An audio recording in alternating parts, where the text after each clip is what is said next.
Bon, c'est regrettable que les ministres français parlent et même les Drian continuent à dire la gente, la gente. Moi, je leur interdit de ne plus nous appeler la gente. Ce n'est pas la gente, c'est les autorités de la transition. Et je peux vous assurer que tant que la France nous appelle la gente, on ne la respectera pas. Le début du respect d'abord commencera le jour où la France comprendra qu'aujourd'hui c'est un État souverain, avec à la tête un gouvernement souverain qui s'appelle gouvernement de la transition, président de la transition, autorité d'une transition, mais que la France, moi personnellement, je lui interdis de nous appeler gente ou par quelque autre nom péjoratif. À partir de cet instant, si elle veut que nous la respections, nous commencions à la respecter. Ça, c'est un aspect. Le deuxième aspect, ils sont toujours dans les mensonges. Quand vous avez écouté parler, elle est dans le déni de la vérité. Elle n'accepte pas aujourd'hui que c'est la France qui a tort. Elle n'accepte pas que c'est la France qui a mélangé tout le monde, qui a menti à tout le monde à travers une fausse médiatisation, à travers des fausses informations. Mais il y a une chose aussi extrêmement importante, Ibou, sur laquelle je vais être très clair.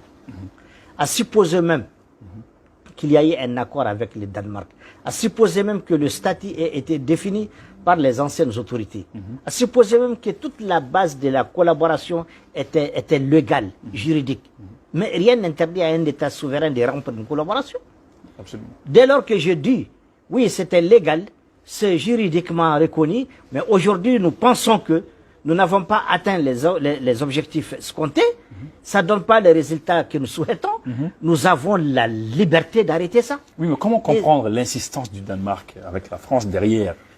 Bon, en réalité, en voyant un peu le retrait aujourd'hui, je pense qu'ils n'ont pas trop insisté. Parce qu'il s'est passé des choses avant tout ça, le Danemark est un État quand même qui a son renseignement, qui a une forte diplomatie.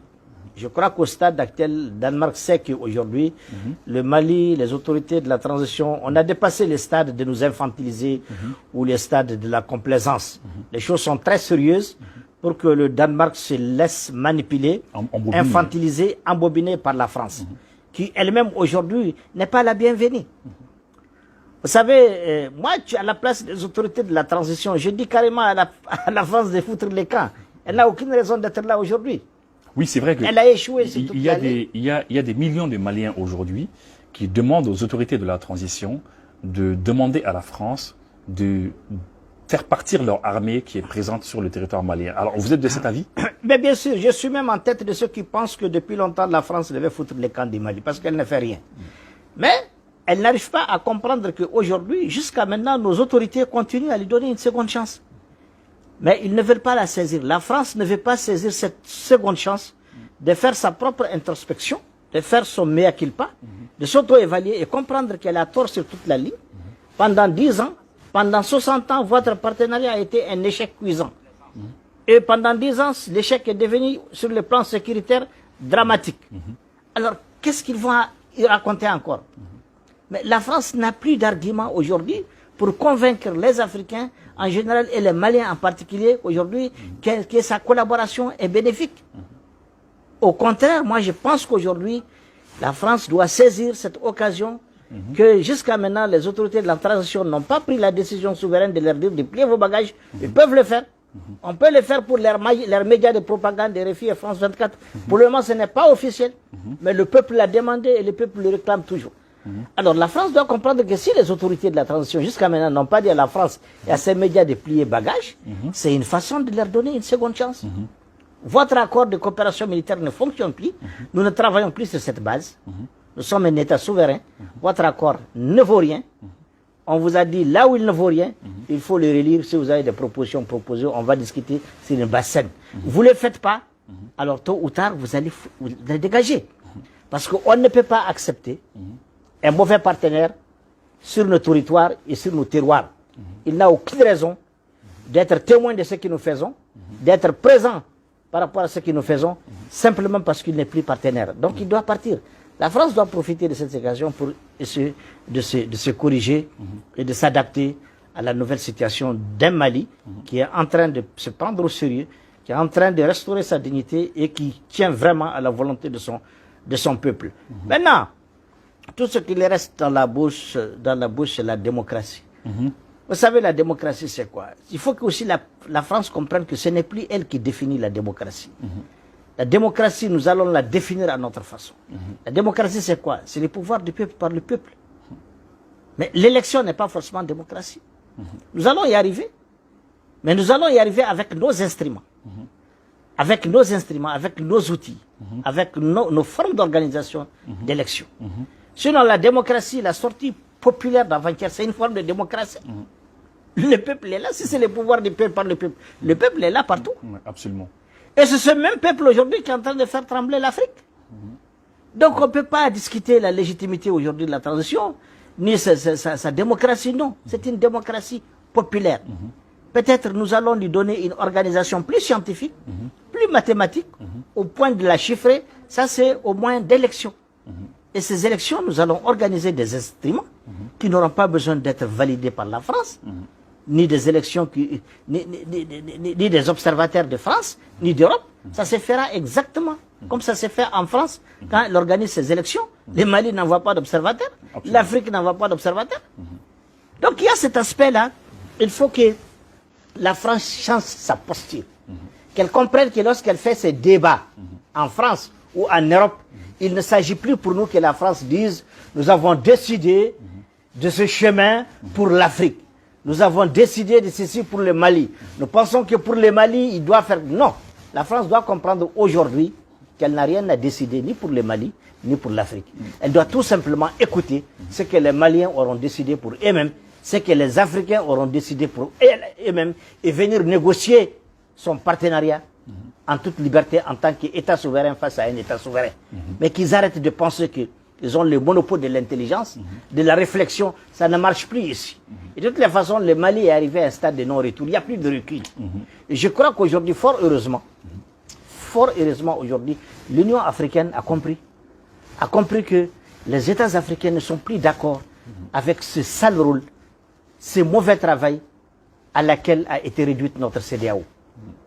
D'abord, ces instruments depuis sa création ont été truqués pour la plupart. L'acte additionnel, c'est un document truqué qui dans certains endroits, piétine complètement la souveraineté des États. La France y a quelque chose. La non-souveraineté de ces chefs d'État, aujourd'hui de la CEDEAO, qui sont devenus un syndicat des chefs d'État au service de la France également, c'est un problème. Donc, fort heureusement, l'Union africaine l'a compris. La preuve, c'est que dans sa résolution, elle, au moins, elle a eu le courage de comprendre que les autorités de la nation n'ont pas dit qu'elles viennent pour rester 5 ans. Elles ont dit tout au plus 5 ans parce que c'est la volonté du peuple. La CEDEAO n'a pas eu le courage de proposer une base de négociation. L'Union africaine a proposé une base, même si elle ne convient pas aux Maliens, au moins elle a proposé une base. C'est la base de la réflexion des frères algériens.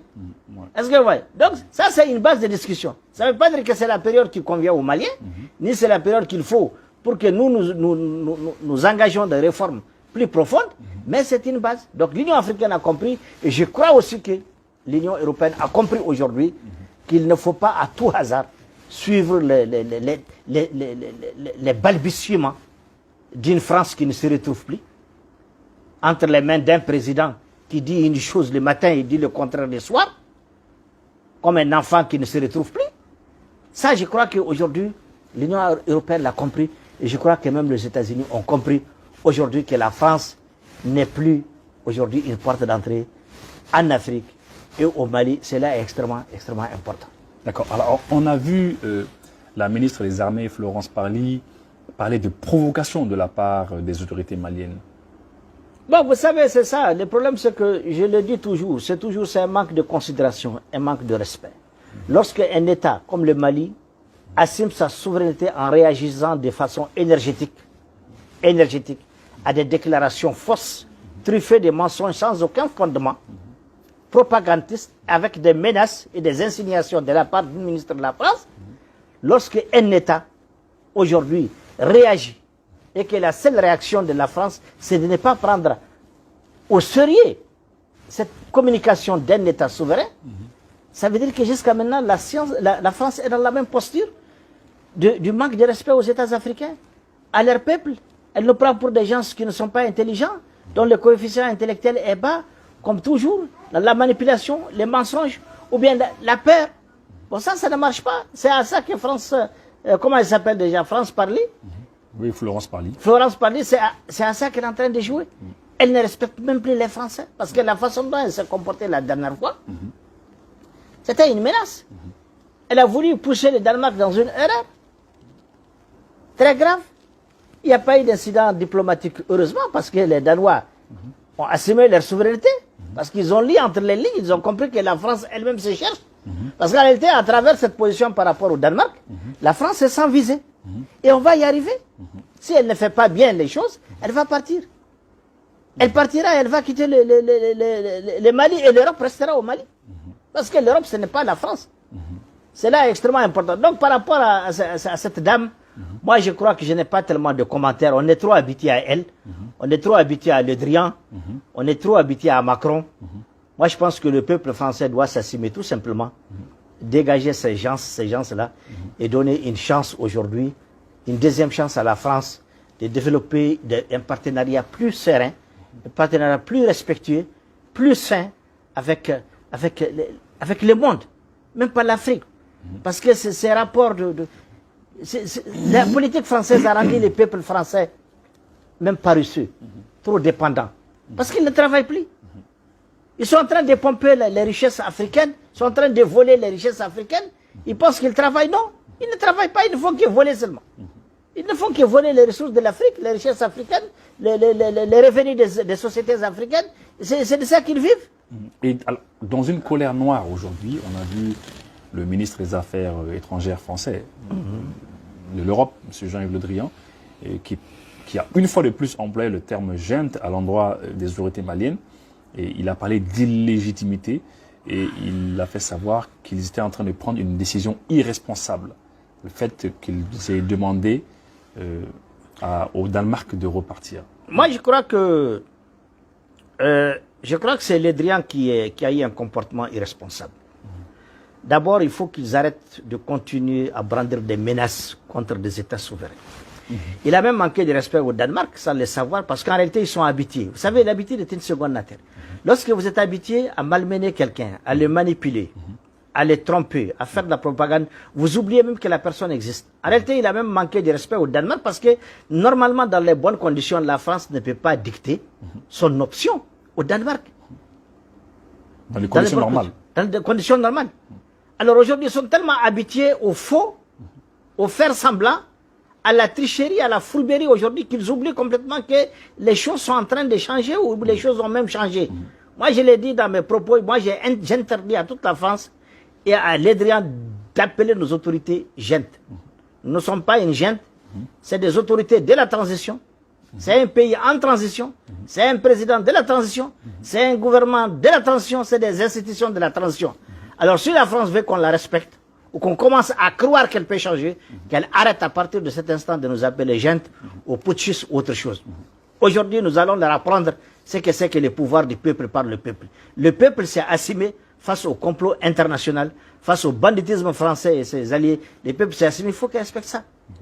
Donc on ne peut pas continuer à donner aux choses le sens que la France veut. La France doit comprendre qu'aujourd'hui, son dictionnaire, elle les garde. Nous avons notre dictionnaire, nous allons le construire et nous allons nous conformer à cela. C'est extrêmement important. Un mot par rapport aux victoires que l'armée malienne est en train d'obtenir. Ces temps-ci, l'armée malienne est en train d'enchaîner les victoires. C'est ça qui est en train de traumatiser la France. Elle a tout fait à cause de la propagande pour faire croire que l'armée n'est pas en train de monter en puissance. Est-ce que oui? Elle a tout fait. Elle a utilisé tellement de mensonges pour faire croire. Mais aujourd'hui, je vais vous mettre à l'aise. Dans ces 72 heures, j'ai entendu 2 audios. Elles sont déjà sur les réseaux. Une grande notabilité du nord, de la zone du Gourma, digne de foi, qui a fait un témoignage. Je répète ses propos. Il dit que la paix est tellement en train de revenir dans la zone du Gourma. C'est ce qu'ils appellent les 3 frontières. La paix est en train de revenir dans la partie malienne qu'il dit aucune chèvre ne cogne sa voisine. C'est une façon tamashek de dire que c'est la cohésion totale. Ça, c'est un témoignage. Et nous avons les mêmes témoignages dans plusieurs zones. Alors maintenant, s'il reste à la France qu'elle poche parmi les gens qu'elle manipule, qui pose quelques mines par-ci, par-là, ça va s'arrêter. Parce qu'aujourd'hui, avec les moyens de renseignement, aujourd'hui, la paix a changé de camp. Avec les moyens de renseignement, avec l'aviation, le vecteur aérien et tout le reste, la paix a changé de camp. Donc ceux qui continuent à poser des mines, à un moment donné, ils n'auront même plus aujourd'hui le courage de poser des mines. Et à un moment donné, ils vont finir par se rendre eux-mêmes. Peut-être bientôt, on va mettre en place des camps de, comment ils les appellent là, hein, des camps de déradicalisation. Parce que quand la paix va changer de camp, beaucoup vont se rendre.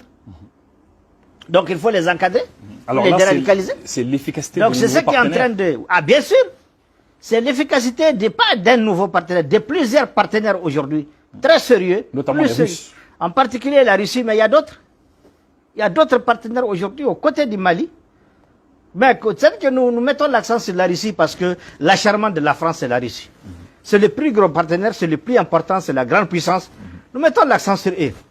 Mais je peux vous assurer qu'ils sont nombreux, les partenaires maliens aujourd'hui.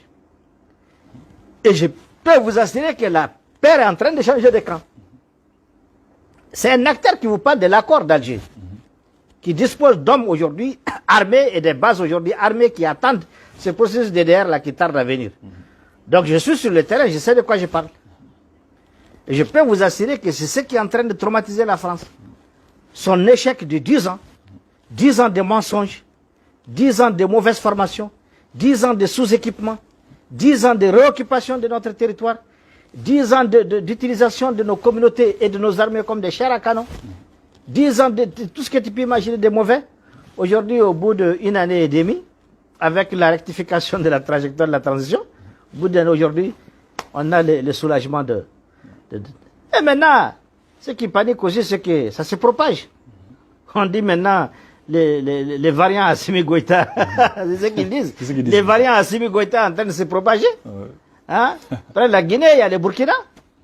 Et les Niger, s'ils ne font pas attention, ils vont partir. Hein? Moi, je l'ai dit, je suis formel là-dessus. Hein. Je l'ai dit la dernière fois, le 14 janvier. Je l'ai dit et je le répète. Je l'ai dit et je le répète. Je jure, wallahi, billahi, je l'ai dit et je le répète. Si ces chefs d'État de la CEDEAO aujourd'hui là ne se rendent pas complices de leurs armées pour définir de nouveaux contrats de partenariat, pour définir de nouvelles approches, respecter leur peuple, ces armées braves là, et ces peuples là vont les balayer et il y aura un nouveau courant qui va